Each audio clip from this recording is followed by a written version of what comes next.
E até este pormenor da narrativa teológica da hora. Ficaram com ele nesse dia, era ao cair da tarde, era ao fim do dia, final da tarde. Estava o dia a terminar. Ficaram na intimidade. Se ficaram com ele, já não ficaram com João Batista, já não ficaram com a família,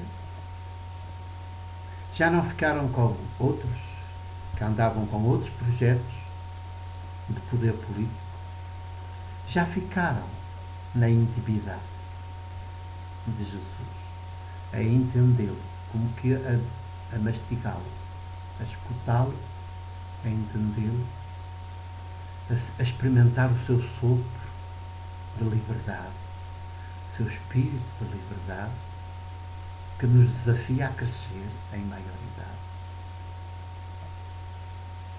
E acrescenta a narrativa, e vai aparecer o nome do primeiro, que nesta narrativa de João é o primeiro discípulo a ser referido.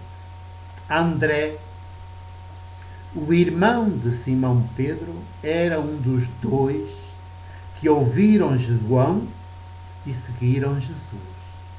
André já fica referenciado como o irmão de Simão Pedro. Então, não se faz referência a pais, mas a um irmão. E Simão Pedro, porque era irmão, mas de alguma maneira súbdito dele. Porque o Simão Pedro é líder, é chefe de um grupo. Era poder do grupo, uma espécie de secretário-geral ou presidente do partido que queriam tomar o poder.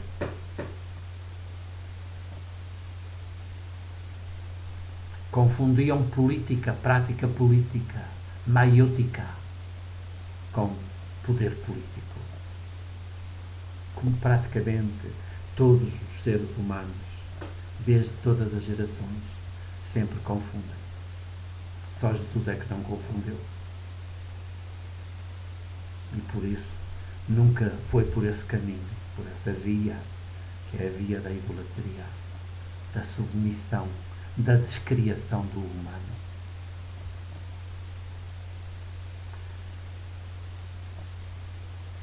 André é o primeiro que aqui a ser referido, irmão de Simão Pedro. Encontrou primeiro o seu irmão Simão e disse-lhe, agora vai fazer aqui algum proselitismo, encontramos o Messias. É um proselitismo bom, porque encontrou a liberdade e parece que quer contagiar os outros. Encontramos o Messias, que quer dizer Cristo, e levou-o até Jesus. Levou, quer dizer, o Simão não mostrou vontade de ir, mas o André lá insistiu e levou, quase que o arrastou, como que o obrigou a ir ter com Jesus. Levou-o até Jesus. E Jesus, ao vê-lo chegar, fita nele o olhar. Este olhar de Jesus.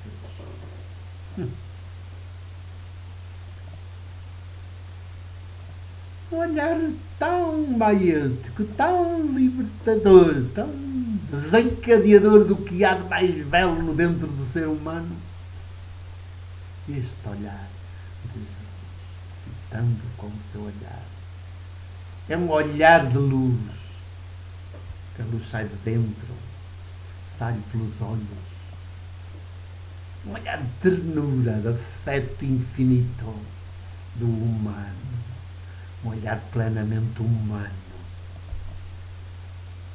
Nos antípodas do olhar cobiçoso do poder, que agarra, que domestica,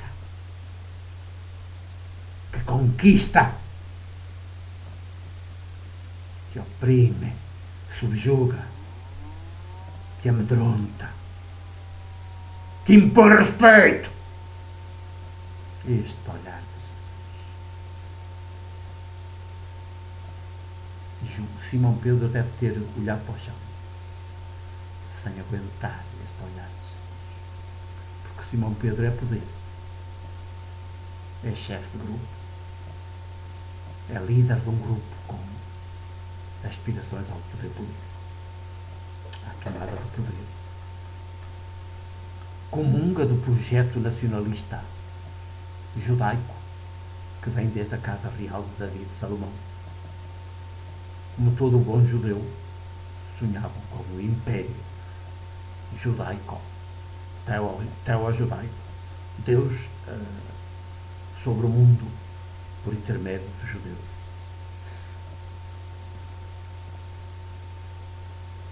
Claro, o Deus aí invocado a um projeto desses já era o ídolo, mas pronto, disfarçado de Deus verdadeiro como sempre tem sido.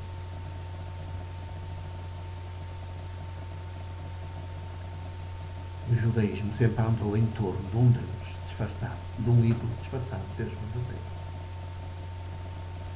Senão era impossível que tivessem concebido um projeto nacionalista deles.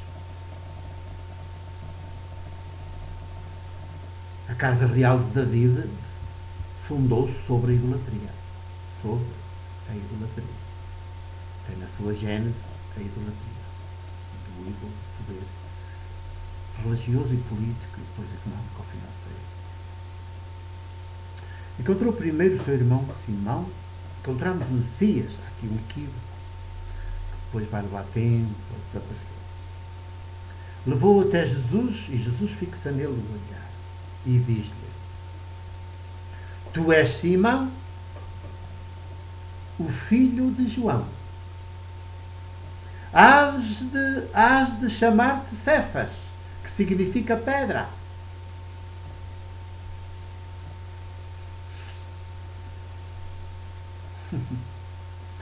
Os hermeneutas do ídolo religioso também pegam nestas palavras e fazem-nas dizer o contrário do que elas estão a dizer. Sempre nos catequizaram ao contrário do que aqui está. Assim como se trocaram o sentido do Cordeiro de Deus, também aqui. Tu és Simão, o filho de João. Hás de chamar-te Cefas, que significa pedra.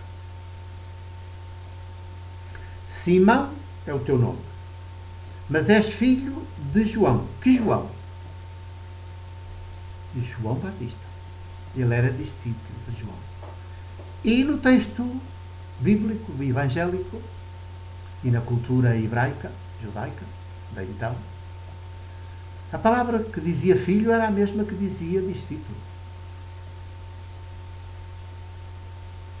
Filho e discípulo eram sinónimos.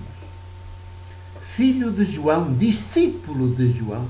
Isto é, andas com a cabeça cheia do projeto de poder que o João também tinha.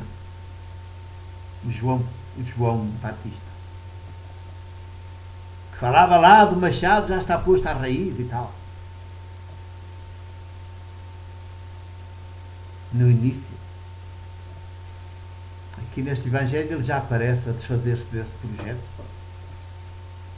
E ele reconhecia que estava equivocado, portanto, até encaminhar para Jesus os seus próprios discípulos, porque tinha-os enganado, enganou-se e tinha enganado os outros. E agora, Cordeiro de Deus, pronto, eu tenho-vos falado de um Deus poderoso, e olha, é Cordeiro de Deus, um humano.